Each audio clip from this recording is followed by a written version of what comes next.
Hello and welcome to Other Voices, brought to you by Peninsula Peace and Justice Center. I'm your host, Paul George. On this month's edition of Other Voices, this special edition, we're going to take a look at the historic elections that just took place last week as we're taping this. The House of Representatives flipped from Republican control for the last 10 years to Democratic control. Now, a lot of progressive candidates were elected on the Democratic Party ticket, but not all of them were necessarily progressive candidates. It's the same old Democratic Party in some ways. What we're going to do tonight is have a roundtable discussion of some leading activists. Everybody here in the studio is an activist of some sort or other, and try to figure out what we as progressives, where we can best put our energy over the next couple of years with this new Congress. And also, there's still plenty of work to be done at the state and the local levels, and we're going to talk about that too. So stay tuned, and let's see where we're going in the next couple of years. Let me introduce my guests to get this conversation started. I'm going to start on the far end. Nassim Nouri is an activist with the Green Party of Santa Clara County and the South Bay Progressive Alliance. Nassim, welcome, and thank you for joining us. Thank you very much for having us here. And next to Nassim is Eitan Fenson, who most recently has been spending his entire life at the Democratic Volunteer Center, sending out people canvassing, not only here in our district, but all over California. Eitan, welcome back to Other Voices. You've been here with your Move to Amend hat on in the past. Indeed. So Thanks thank for you, having me. and nice work. Yeah, I did it all myself. Yeah, we'll talk about California in particular. Coming on around the circle, we have Charlotte Casey, who is on the board of directors of the San Jose Peace and Justice Center, where she has the pleasure of being the treasurer. Pleasure. I just finished filing our 990 form today. Still haven't done it. Deadline's tomorrow. Charlotte, welcome. You've been here before, and you've been here before for one of these roundtable discussions. Yes. That we had after the 2016 election. I suspect this will be a happier occasion, a happier conversation. And finally, but not least, last but not least, Maria Marroquin is the executive director of the Day Worker Center of Mountain View and just an all-around community activist in Mountain View. Maria, welcome back to you as well. Thank you, Nassim, Paul. you're our only freshman here tonight. I just realized That's that. right. Well, thank you. Our Honored to be here. So welcome. You'll get to come back some other time. So let me go around and start with each of you just on what you saw as the most positive result. Maybe it's just the overall result. And what was your biggest disappointment? Not everybody won. Not all the ballot measures passed. Things like that. Eitan, you were most directly involved in the electoral process, so let me start with you. Before the election, I made a comment, and Karen here at the Media Center reminded me of it. Before the election, I said, if we don't flip the House, it's game over. So the fact that we flipped the House and did so in as definitive a way as we did is a huge relief. And it feels more positive now than it did on Election Day, because it's the gift that keeps giving. Yeah, it's still flipping. Yes, we're still flipping. So that's on the positive end. On the disappointment end, which I have to say was more significant on Election Day than it is now, still, the fact that Lenny Siegel did not get reelected, The mayor of Mountain View, that was a disappointment to me. It was a repudiation of a kind of generational presence, and I was disappointed by that. There were other disappointments as well on a national level, but that one hits home. Yeah, that's true, and he's been a long time ally, part of the peace movement. Yes, going back 40 plus years. Yeah. Charlotte, how about you?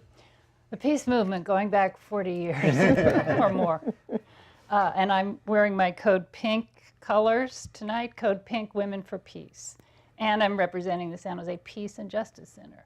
So while I think a positive result was that now we can breathe a little bit easier after the victory of the Democrats and retaking the House, my biggest disappointment is that the issue of peace and the need for a peace economy was totally missing from on the national level.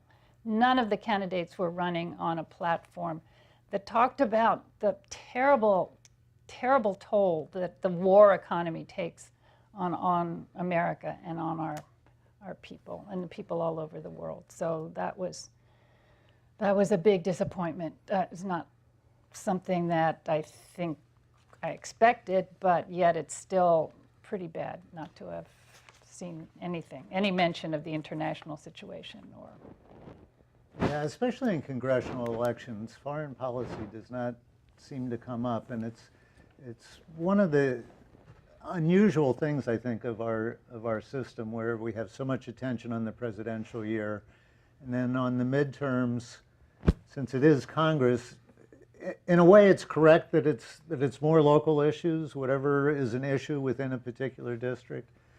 But Congress does have a lot of say, including the purse strings for the military budget, and it's disappointing that that doesn't come up. We'll return to that as we set out an agenda for the future.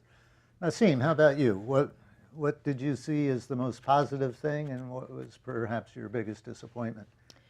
I have to say, I think the most positive thing I observed was the energy and the activation of a lot of young people. A lot of new Not people. that, we saw a lot of movement and really a surge towards much more independent politics. I myself, being probably to the left of the panel, I see that as a positive sign, even if the turnout for young people wasn't incredibly higher than before, but the involvement and activation has been higher. And I don't see a drop-off in young people's initiation into the world of politics from 2016. I see it still rising and holding steady. So I think that was refreshing for me. Of course, as a Green Party county council for Santa Clara County, I was slightly disappointed we didn't have a local candidate.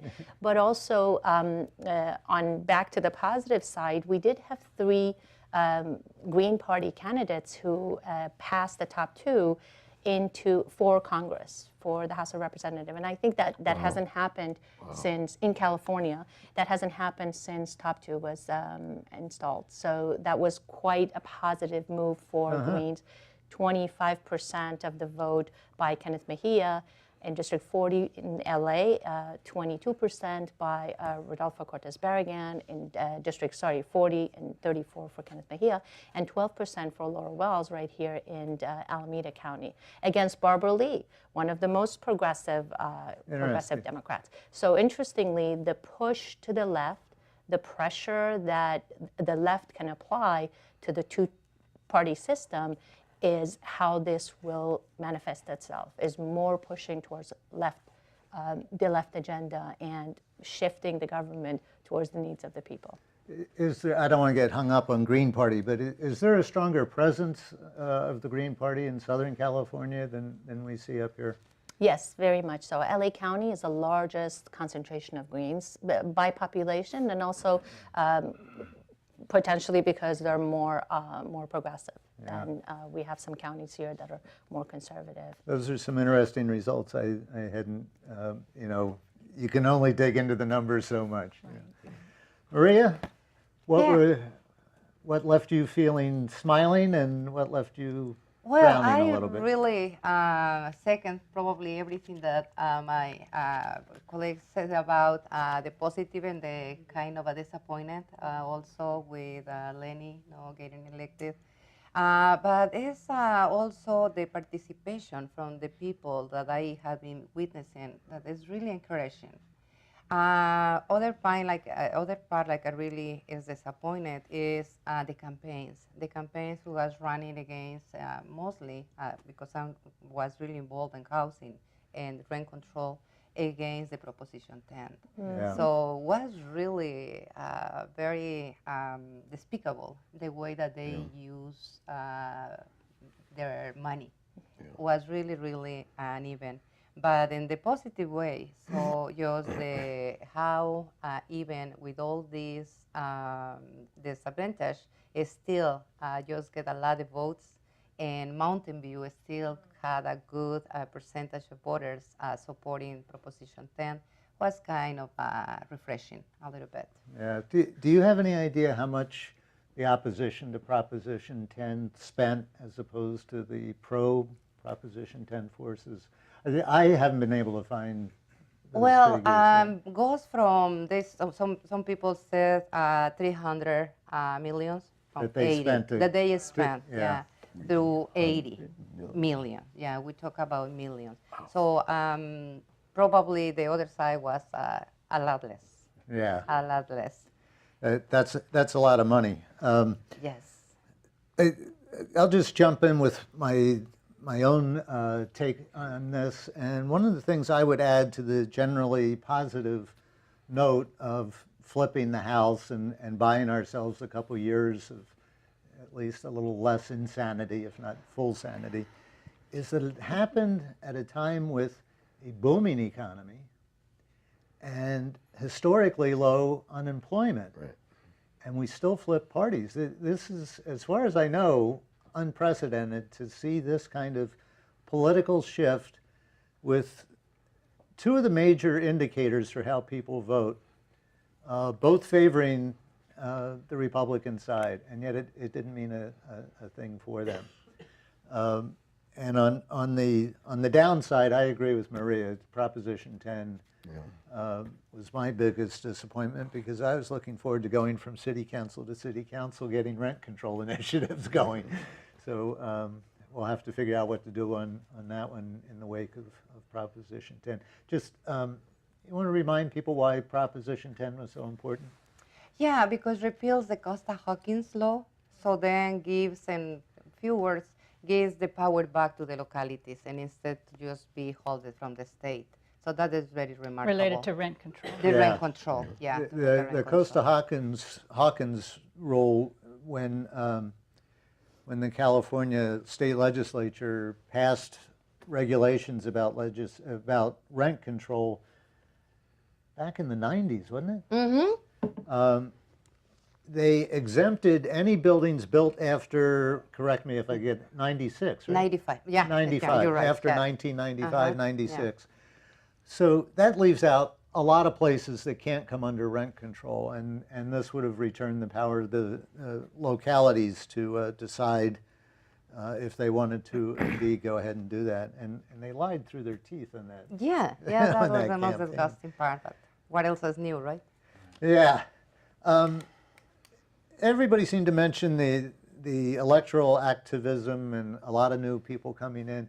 Eitan, you were probably most centrally involved in that because you were dealing with all these new volunteers. Are they going to stick around? Is this sustainable? There's not election activity to do again for another 2 years. Well, that's the question. Yeah. There actually is election activity because there are going to be a number of special elections over the next few months. There were special elections throughout this year, and there will continue to be those. The question of whether the youth activism is sustainable, it's a good question. As people age, they tend to change. And I look at our generation.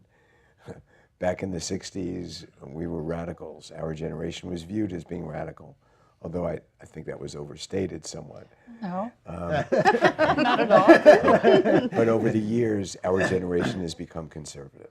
We're not conservative, but our generation is. So the question is, how much will that phenomenon apply to the millennials now?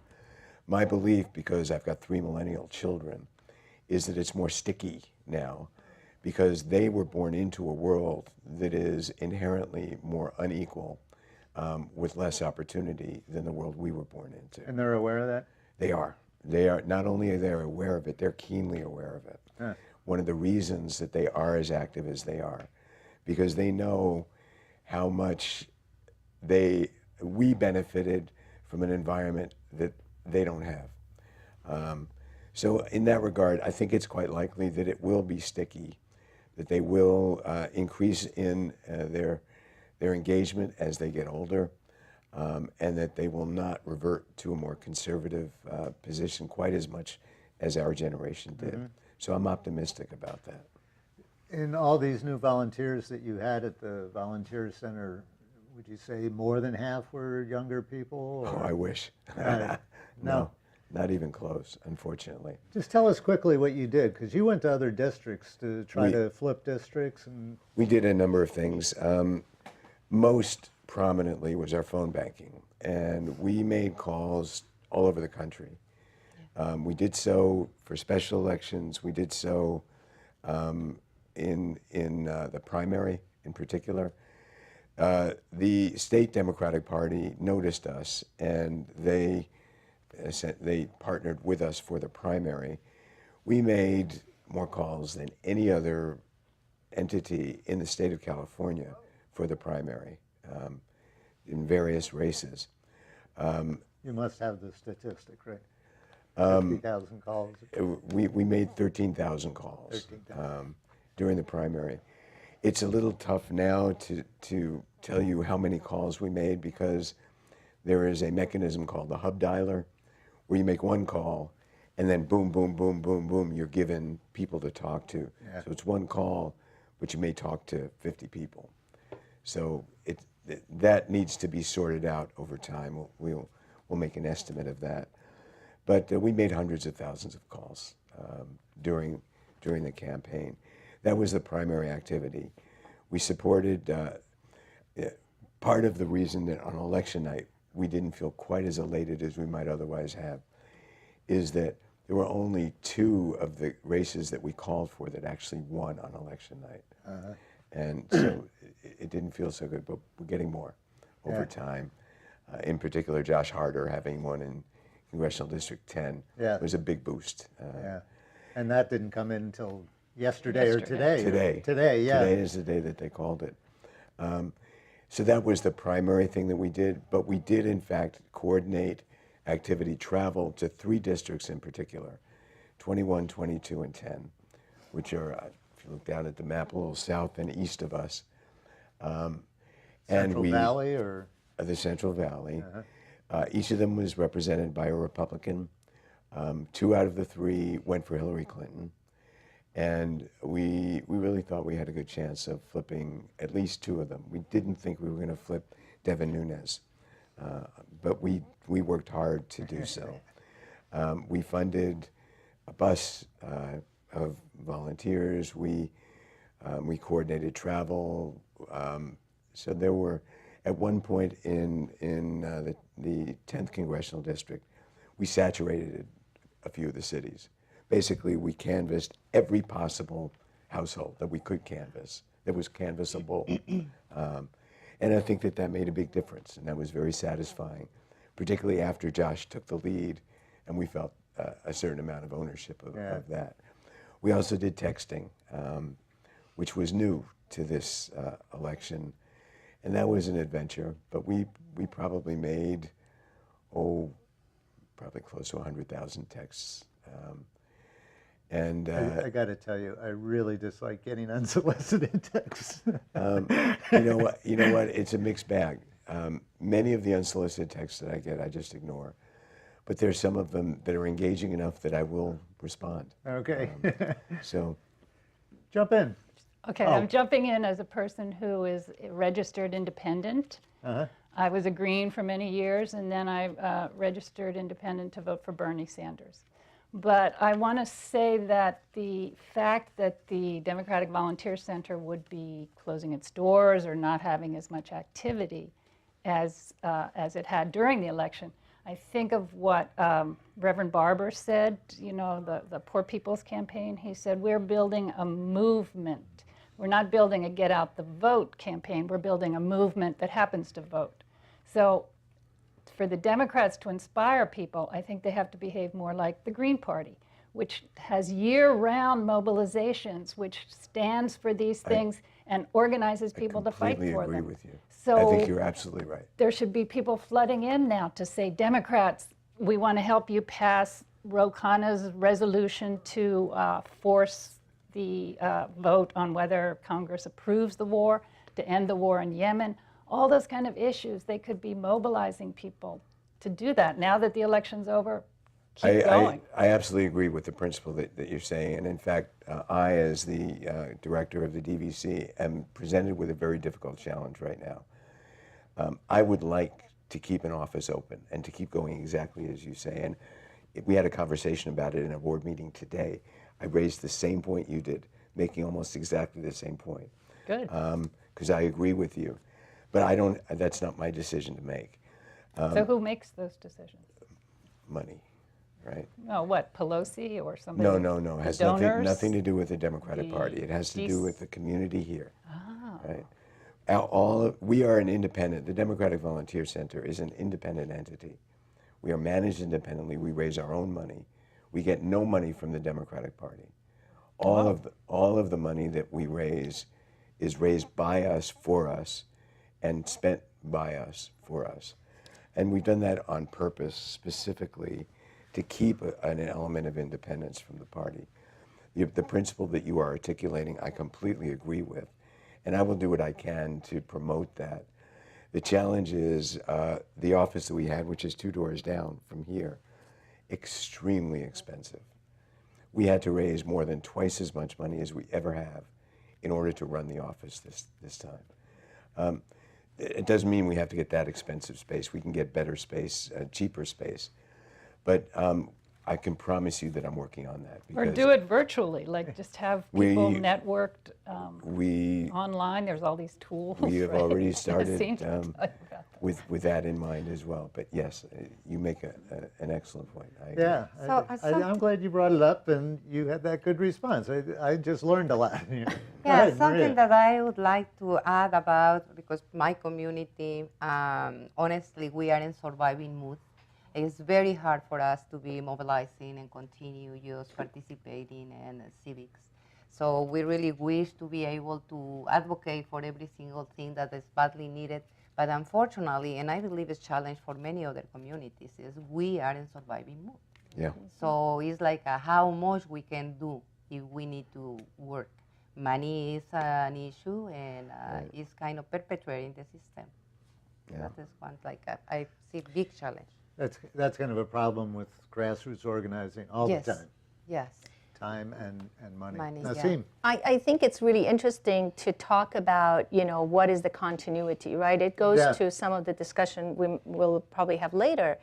But my question is always about how is the money that's raised, how is the money raised and how is it spent? And what is the value of that money? Because when I do phone banking, or when our green candidate down in District 34, Kenneth Mejia, went and knocked on 20,000 doors or had 1,000 volunteers helping him, the value of that face-to-face time and inspiring people to actually care about politics, to look around them and not succumb to this incumbent invisibility.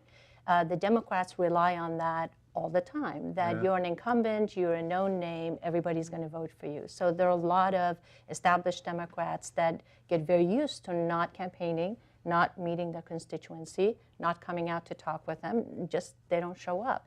So that's one part of grassroots organizing that obviously Greens are really good at, as the only corporate-free party in the country, right? Across the country. We're the only national corporate-free party. So not having those massive checks come in and not having access to very expensive tools like your hub dialer. I don't know if your group managed to spend money on the hub dialer We did yourself. not pay for that at all. What the DVC did, the question you had Right. about who donates the money and what's it spent on. Mm-hmm. All of our donations were from the local community, But the access to hub dialer was provided by the by Democratic the Party? candidates, not I the see. party, the candidates. Right. What the Democratic Volunteer Center was designed to be is a resource for candidates.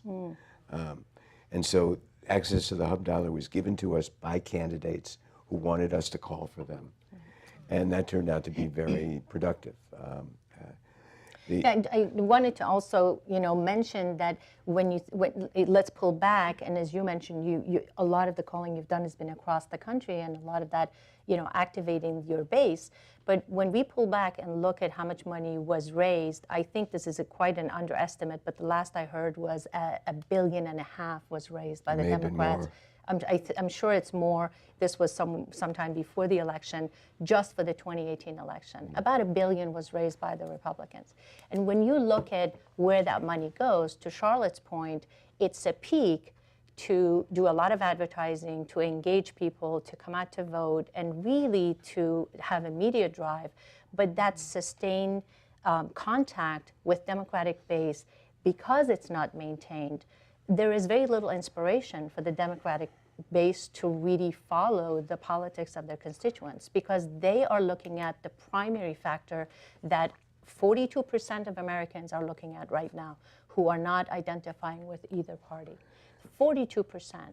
That's quite an indictment of our two-party system, that the two parties have not been able to capture the confidence of those 42% of the people. So there are a few hopeful signs, very hopeful signs.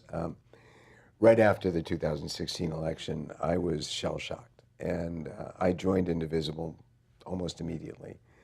And I got involved in the local Indivisible group, and then in the state leadership, and then even with the national leadership as well. And one thing that was extremely hopeful to me is you had groups like Indivisible, Swing Left, Sister District, that explicitly eschewed being associated with the Democratic Party. However, their objective was to elect Democrats, and it was strictly a tactical move. This is... It always is. Well, It's never strategic. but the difference is that these groups really were not associated with the Democratic Party, particularly Indivisible. Indivisible because it was not focused on electoral politics. So I can tell you some of the things that Indivisible did. It was instrumental in ensuring that the Affordable Care Act didn't get defeated, because Indivisible had at least two groups, Indivisible groups, in every single congressional district in the country. And they went to town hall meetings, they sat and demonstrated in front of congressional offices, and there was just enough to tip the balance. And this was not associated with being democratic. It was dependent on issues. This was protecting or making sure that we didn't descend back into the abyss. That was significant. My objective in running the DVC this time, and as I said, we were independently funded, and not an official Democratic Party office. My objective was to be a big tent, bring in groups that were not affiliated and associated with the Democratic Party, such as Indivisible, Swing Left, and Sister District in particular. For those of you who don't know about those groups, Swing Left was involved in swinging the House left. Sister District was involved in flipping state legislatures and governorships. Those groups, I felt we needed to be one. We needed to work together. We ended up hosting 170 different working meetings at the DVC over the last year of groups, Democratic clubs, Sister District, Swing Left, and Indivisible. And it was a community. It was a community focused on one thing, and that was, let's stop the descent into the abyss. That, you may say that that's not enough. Well, of course it's not enough. But not doing it is worse. If in fact we had failed in flipping the House, when I said I thought it was game over, it would have been unacceptable. So anyhow, the bottom line I'm trying to address is there is still hope, because there are groups that are unaffiliated, that have similar objectives, that are working together irrespective of party affiliation. And I think that's helpful. I think that is an important thing to pursue going forward. As you point out, not temporally every few years we get together. To that point, the DVC normally opens in July or August of an election year. This time, because I was involved with Indivisible and Sister District and Swing Left as well, I decided we needed to open much earlier, which we did. We opened at the beginning of this year rather than in the summer. As a result, we brought in the various other groups, and we did work as a team, as a community. I found that to be very hopeful. These are all good tactics, but we're not on the abyss. We're not stepping off next to fascism facing us in the right there. which we may have been if the I- Democrats had not taken Congress. So, but let's go back to when Obama was in office. Things were not that great. I agree The with you. clients that Maria works with at her center, there's so much in this valley alone, so much inequality. It's Yeah. startling. It's striking. 800,000 deported was with Obama, yeah. Yeah, and now, you know, unless the Democrats are really taking a strong stand, going to the border saying, come on, Caravanistas. It is our job as activists to hold the Democrats' feet to the fire, Yes. to make sure that they start putting their mouths where money where their mouth. Let's head there now. But let's New- hear from new- everybody. Yes, we're going to. New Congress audience. comes in on January 3rd. I think it's January 3rd. What's the first thing they should do? Open the borders for the caravans. Okay, fair enough. Well, it's my wish. They do need to address a whole slew of immigration issues. Absolutely, absolutely. It's not simplistic solution, but definitely just to see the way that's supposed to be immigration, like a natural thing, and support it. So one of the things that has been proposed apparently for early on for the Democrats' agenda when they take control in January is passing some kind of DACA to make that permanent. So let me put you on the spot, Maria. DACA or the caravan coming to the border? Which would you like to see them address first? Well, I don't think this was fair. Either your question Do both or at the once in way- one bill? Absolutely, yeah. Yeah, I believe It is so. the nature of asking questions Yeah, like this. no, I It's know, and never I- just a choice of one or the That's other. but- good. That's Immigration reform across the board. Well, the thing is, like, just allow the administration just continue have a merchandise for human people. I believe is kind of insane, and we need to change that type of a conversation because it shouldn't be allowed. So, like, okay, I give you this, but you can give me this. It's no negotiation possible. So we need to see this with the open eyes, with the smart people and all over the arenas, and just trying to resolve the situation. So it's not easy, definitely, but we can do it. Yeah. Yeah, they often talk about this political back and forth of trading Yes. favors as horse trading, except there's human beings involved in this, and Yep. they get left out of the equation. And migration is natural. It's like every people needs to do it, and humans and animals. It's just natural. Migration is natural and it's beautiful. It's been going on for a long time. Absolutely. There wouldn't be anybody in the Western Hemisphere if it wasn't for migration. I know. Where there were a lot of people here that we committed genocide against. And Yeah. they, Yeah. they So they migrated. would But be they- here. They But they migrated as migrated well. here. They They would be- migrated as well. Exactly, but Yes. they would still, if we hadn't, you Yes. know, if the white wave hadn't come, Yes. there would still be people. But look Destiny what's here. missing, a sense of compassion, a sense of these are our brothers and sisters, and we are responsible for the conditions in Central America that are causing them to come here. But nobody's saying that or talking in that way. Actually, don't say nobody. Don't say nobody, because there are people talking There that are, way. yes. Unfortunately, they don't have power. Yes. The issue is power. I It's mean, people all in about power, power. yes. Unfortunately, it is about power.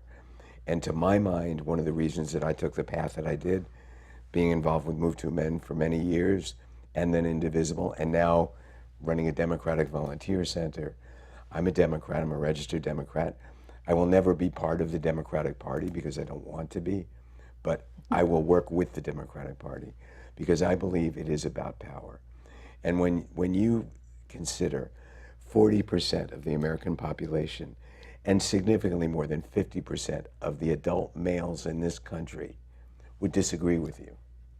They don't believe that we need to consider them, the immigrants, as our brothers and sisters. Yeah. They are others. They are not people.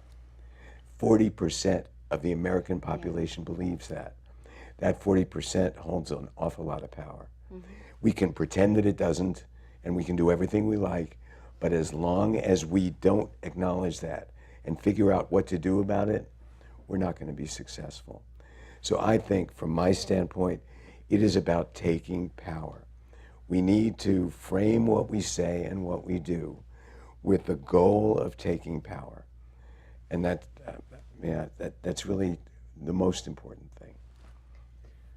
Nassim. The Democratic Party wouldn't exist if it didn't have the donor base it does. I mean, neither of the top two parties would exist here if they weren't being fed by the corporate world that runs our country. We don't have two top party system. We have two corporations that are running this country. So if we're going to talk about immigration, if we're going to talk about the caravan, let's talk about the prison industry. Let's talk about the detention centers that are being built across the border. And they are empty right now. And that's exactly what this is about. You know, all it takes to fill them and all it takes to feed the war machine is creating the divide internally in this country that propagates 40% of the people won't have these people come through our borders. That's not the case. The Republicans had a much better immigration reform package that they almost passed. We've been near very decent immigration reform policy that we have come near in the past. It is the neoliberal, corporate-focused world that keeps us from getting there. It is the answer to healthcare because insurance companies won't let us have it. Therefore, our bought representatives won't let us have it. It is the answer to prison reform and justice reform that we can't have because we have to fill those jail cells. So I'll put you down as first piece of legislation is campaign finance reform. Is that correct? That's, you know what, and let's put it there, and I can guarantee you that no matter how many House seats the Democrats would win, that will not be their first order of business because they had the House, they had the executive power, they had the Senate, 2008 to and they 2010. still didn't pass it. Yeah. So let's face that reality first and talk about what in the system needs to get changed. You more than the rest of us understand that if we take money out of politics, if we have a corporate free requirement for not just candidates who can be corporate free today and not corporate free tomorrow, but for parties, what would our government look like? See, you wouldn't have to fight your own party. I don't think you're going far enough. I think,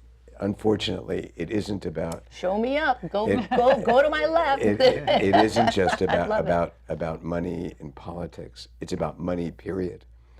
There is a 365, 24/7, 365 industry out there that is polluting the airwaves and filled with propaganda. That is independent of elections. It is, however, designed to affect elections. So it's not campaign stuff. It is everyday stuff.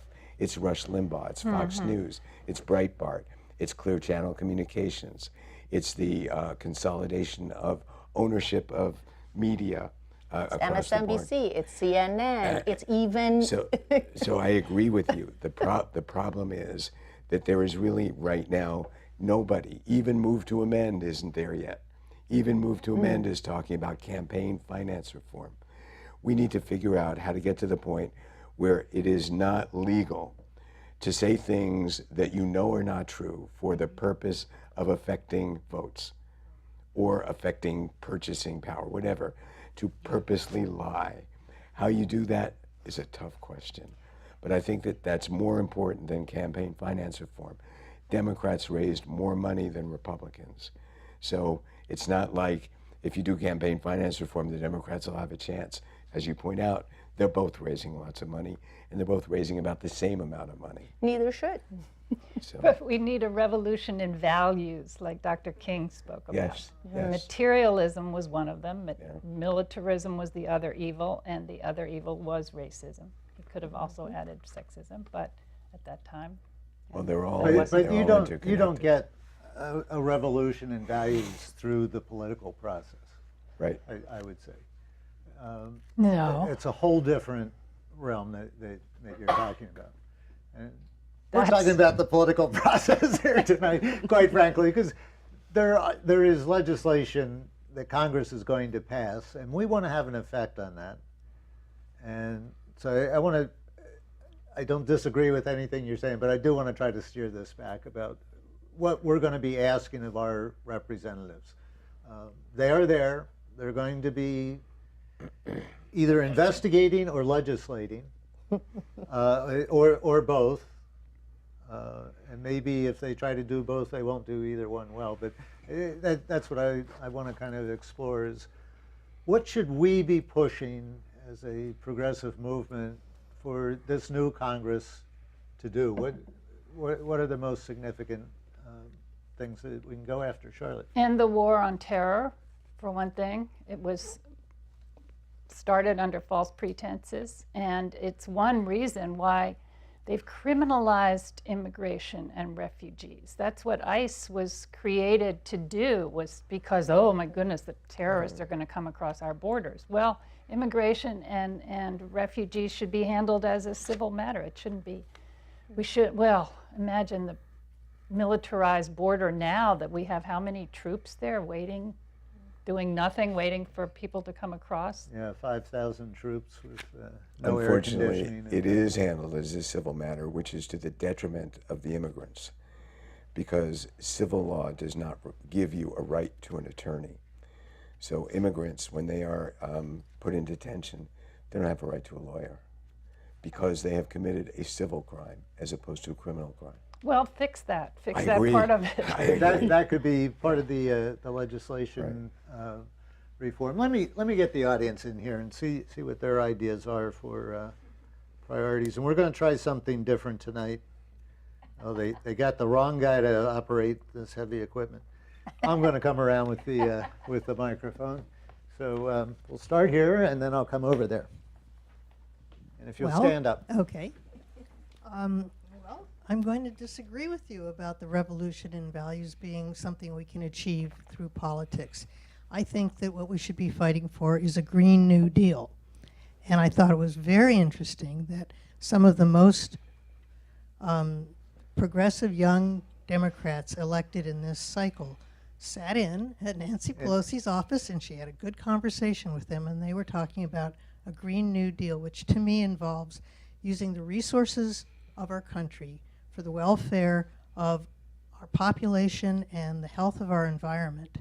And I think it's a great phrase because the New Deal was what inspired my parents' generation, and the Green New Deal is really what we need now. And there's so much infrastructure work and care for our environment, which can become the source of worthwhile jobs, meaningful jobs that people are proud to perform and feel good about. So I think that politics is a route to a revolution in values. It's based in our values, and it reflects our values, and it builds a world in which those values can really survive and thrive and challenge corporate power. Okay, it's Good an one. excellent point. That's right. You want to respond? Anybody? Go ahead. Yeah, I completely agree with you. And I think, when the concept of the Green New Deal was first brought up was by Thomas Friedman, an economist, in the very late 90s. In 2008, for the first time, the German Green Party incorporated the concept of the Green New Deal into their party platform. Dr. Jill Stein ran in 2012 on the Green New Deal. That formed the base of her presidential platform, and so did she again in 2016.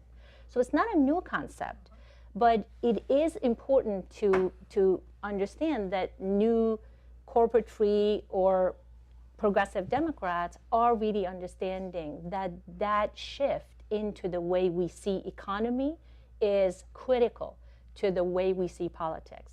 And to your point, the 42% of Americans who don't identify with either party, or this over 70% of Americans under 30 who don't identify with either party, have already understood that the values the two corporate parties represent is not theirs.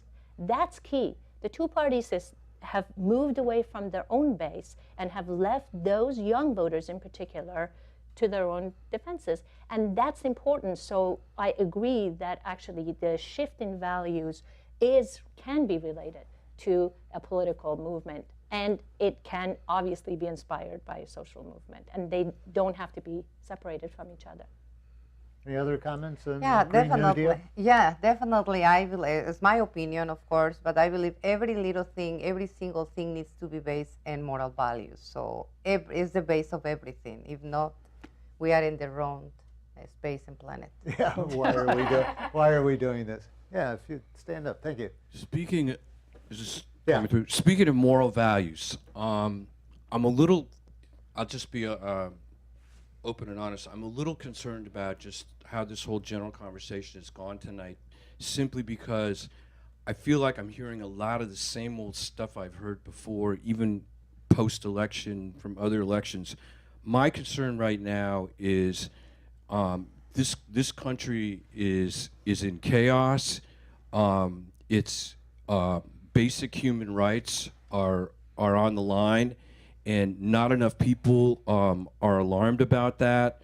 I think the best thing that's happened is, and I'm not a Democrat, I'm not in favor of the Democratic Party, but the best thing that's happened is we got the Democrats to control the House, because finally there's some semblance of getting back to what this country's about, which is a balance of powers. We didn't have that before. And irregardless of your politics, what we've got right now is a crazy man in the White House, and the first thing that has to happen is there has to be accountability. There's no accountability going on in this country. There's no accountability from the corporate structure. There's no accountability coming from our representatives, and that starts at the top, and it harkens back to Watergate. There was just a 6-hour program done on Watergate that I urge everybody to look at, because I learned things that everything I've studied about Watergate before was not included in this program. It came through the History Channel, and it was Charles Taylor, I think his name. I forget exactly, but everyone should see that. Okay, thank you. Charles Ferguson. Yeah. Charles Ferguson. So my point simply is that there was a reason why all these Democratic people got in the House, and a lot of it was around the fact that our basic human rights are being under attack right now: freedom of speech, freedom of assembly, freedom of the press, and all the division that's going on in this country is by design right now, and we need to unite and fight back on that level. And what has to happen politically is we have to stop being too hung up about our variations in politics and do what's called coalition building, where immigrant rights groups coalesce with climate groups, coalesce with people around Whatever citizens' else, rights, yeah, yes. yeah. And it has to be a grassroots, broad-based movement. Okay. Let me just ask you quickly, since you brought up the issue of accountability. Do you think the new Democratic-controlled Congress should really go after use their subpoena power and hold a lot of hearings to hold this administration accountable? Absolutely, because what we saw in those first 2 years in the Trump administration was there was no accountability. There was no real findings of fact about what's really going on. The Mueller report is about to come out. What's happening right now is with Move On, we've at least established grassroots groups all over the country, and there was a number of demonstrations that happened within the last week, which sadly the local media didn't really cover at all. I'm from Redwood City. We had 500 people in Redwood City. That hasn't happened in years. Thank you very much. We had close to 1,000 people in Palo Alto. I didn't see much in the news about that. This is what's happened. The people in our communities are making things happen, and the straight media and the political power structure is trying to pretend that it doesn't exist, and it does exist, and it's only going to grow, and it's going to get stronger now. Okay. And by the way, a lot of the Democrats that we did elect this time are women, people of color, and people who don't buy into the same old Democratic Party business as usual. So you're going to see a change in Washington for that very reason. Yeah. Okay. I do want to correct the record that Yes. the demonstration in Palo Alto, the Mueller emergency response, we organized that. I know. We had 1,000 people know. there, and the Palo Alto Weekly ran a very good article about it. I was quite happy with the article. So I know, but that's just one sliver. It needs yes, to be front page it on needs the to be Chronicle. front page. So anybody else have any comments on investigate or legislate, or what do you want to see them legislate? What are your priorities? They're waiting to go vote again. I got something. You got some, okay. You want me to stand, right? Yes, Yeah, if okay. it's not too difficult. I haven't gotten that over. So, yeah, I remember reading something at the Hold it right middle up of to your mouth, Jerry. like this. Yeah. Yeah. Reading something in the middle of the election about how most issues that Bernie Sanders supported, a majority of Americans supported. So then the basic question is, well, then the country seems to be more left than it is. What's going on? Why don't more progressive people get elected? Why haven't we got a progressive Congress and a White House by now? And I think the main answer is because the left is not very well organized, and then the question is, why is that? I think it's not just because the left is not very well organized. It's because the right Is has a very well stranglehold on our society, and they are very well organized, and they have all the tools to promote their agenda, and that's a reality that we are presented with. We can pretend it doesn't exist, but it does. So, to my mind, our tactics, our strategy, need to be addressed to that. My opinion is, there is a large fraction of our population that has given up. They've said, nobody listens to us, nobody cares about us, elections don't matter, we're going to go do something else. And it's because of that that we have the fringes competing against one another, and they're pretty equal. And that's why it goes back and forth, Democrat, Republican. You got the two parties with the two groups that kind of balance each other out. But there is a large group in our society, probably close to 50% of registered voters, who decide, to hell with it. I'm not interested. We need to reach out to them in a substantive way where they get confidence that they will make a difference. And that's to your point about the left being well organized. They're not. And the left has not figured out how to do that. There are statistics about, you do a correlation between what the American people want and what Congress passes in the way of bills. There's no correlation. And then correlation between what corporations want and what Congress passes, huge correlation. That's a fact. It's the reality. Yes, there was a study done this year that showed just how much wealth gets its way and public opinion does not. And I think that one of the things the Democratic Party has fallen down on, and one of the problems that the Democratic Party has, people don't really associate with them a moral universe, a moral set of values.